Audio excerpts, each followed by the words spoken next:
Assalamualaikum warahmatullahi wabarakatuh. Jumpa lagi dengan kami di channel AA Giman Tukang Dugem, Dunduk Genjot Mesin yang Bermakrifat.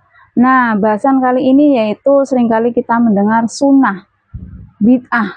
Apa itu sebenarnya? Sunnah. Masya Allah, sunnah. Astagfirullahaladzim, la ilaha illallah, Masya Allah. Masya Allah. Ini dari mana? Ini habis dari masjid. Kenapa jadi begitu? Masya Allah. Ya Rabbi. Ini mengikuti sunnah. Sebenarnya apa itu sih sunnah? Sunnah Nabi apa itu sunnah Nabi sih? Sunnah. Sunnah itu sebenarnya mengikuti Rasul. Lah kalau di luar sono kan banyak mengakui itu bahwasanya Rasul itu sudah mati. Itu bagaimana? Apanya yang diikutin? Harusnya kan mengikuti itu ada yang diikutin, ada di depan kita. Nah kalau sudah mati, bagaimana penjelasannya itu? Iya, tapi ini sunnah Rasul, sunnah Nabi, mengikuti jenggot sunnah Nabi. tapi jadi nggak fokus. Lanjut. Yang diikuti jenggotnya. Jadi, nah gatel kan? Ini sunnah ya katanya ya. Jadi begini, untuk para pemirsa, saudara-saudaraku semuanya, dimanapun Anda berada, seringkali kita memahami sunnah itu dengan meniru jasadnya. Iya. Sebenarnya yang diartikan sunnah itu adalah mengikuti Rasul, mengikuti Allah dan Rasul, kodimnya gitu. Artinya memang dalam diri Nabi itu ada Rasul gitu. Iya. Jadi ketika kita memahami sunnah itu hanya jasadnya saja, seperti jenggot panjang atau bercelak celananya ini, terus kemudian poligami sampai berapa kali, itu keliru sebenarnya. Iya. Karena hadis Rasul ini menyatakan di dalam hadis riwayat Muslim ya, barang siapa melakukan amalan, barang siapa yang melakukan suatu amalan yang tidak dari kami, maka tertolak. Berarti ini ada bahasa kami ya. Iya, betul. Ada bahasa kami nih. Seringkali di ayat-ayat Al-Quran pun seperti itu, bahwa kami. Nah ini kita harus paham dulu nih arti kami. Kami ini adalah sistem wasilah. Iya. Ya.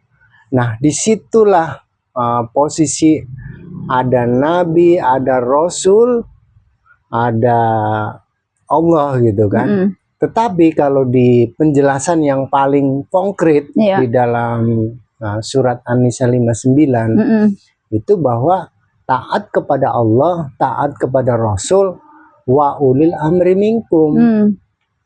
Jadi posisi wa ulil amri minkum ini dipahami di zaman sekarang, memahaminya sebagai Nabi, padahal jelas-jelas khotamul Nabi, khotamul Ambiya. Itu.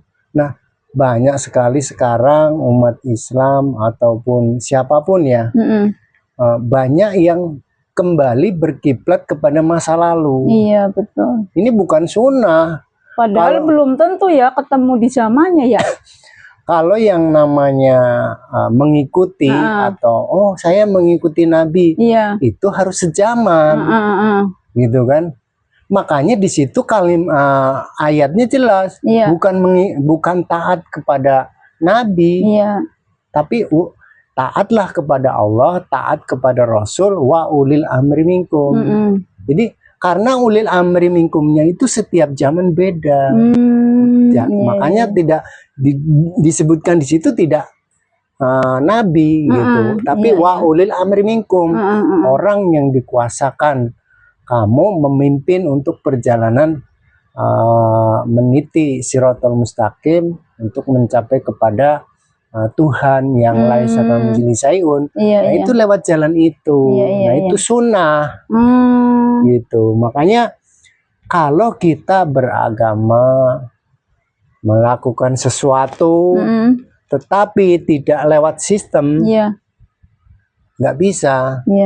Karena konkretnya aja lah yang kita laksanakan dalam kehidupan ini. Contoh yang gampang sekali. Kita mau masuk sekolah seperti anak-anak gitu ya. Itu kan harus daftar dulu, masuk ke sistem itu dulu. Iya, ada rukun syaratnya. Iya, ada rukun syaratnya, metodologinya gitu, rukun syarat jalan. Nah, kalau mau menjalankan sesuatu, memang ini mau sekolah di sono, ya harus masuk dulu, daftar dulu, masuk ke sistem itu dulu. Agama pun ada sistemnya. Jadi iman pun ada sistemnya. Iya, jadi bukan berarti sunnah Rasul itu meniru jenggotnya, rambut. Lah kalau nggak punya jenggot, nggak punya rambut, botak bagaimana kamu mengikuti sunnah Rasul? Kalau bagaimana kalau orang yang nggak suka jenggot? Bagaimana kalau orang yang nggak suka risih dengan celana pendek? Celana cungkrang maksudnya. Terus bagaimana kalau yang saya nggak mau punya istri banyak, satu aja nggak habis-habis. Bagaimana dengan ini? Makanya kok Islam itu kok jadi ribet banget kayaknya ya, bulat, Islam kok seribet itu gitu ya. Nah, makanya di sini harus paham kalau untuk beribadah atau beragama itu harus lewat sistem. Sistem wasilah. Nah, di dalam sistem wasilah itu nanti ada item-item yang harus dilaksanakan. Contoh kayak di sekolah kan harus mengikuti kurikulumnya. Iya, betul. Nah, kalau belum di sekolah, kalau belum daftar, belum masuk sistem, terus tiba-tiba ngikut, bawa buku, nulis, dinilai sama guru, tapi kan nggak dapet rapor, belum daftar, belum ternilai. Iya. Terus di sekolah kan ada aturan, kamu harus masuk jam 7. Nah, kalau belum daftar, mau masuk jam 9 ke jam 12, ya nggak masalah, orang belum masuk sistem. Iya, nggak ada absensinya. Iya. Nah, contoh agama pun seperti itu. Jadi tidak asal-asalan. Masa kau mau menuju Tuhan asal-asalan? Memangnya kau mau misalkan kerja, tiba-tiba ngikut suatu pekerjaan orang. Nah, ketika kita mau gajian, loh, kamu belum terdaftar, siapa yang mau gaji kamu? Siapa kamu yang ngikut kerja di sini? Nggak diakui kan di situ? Nggak diakui. Itu di dalam dunia, sistem dunia. Apalagi ini untuk menuju Allah. Wahai kawan, wahai teman-teman, saudaraku semuanya, jangan main-main. Ya. Untuk beragama harus lewat sistem. Betul. Daftar dulu, ketemu dulu dengan sistem itu, baru kau masuk.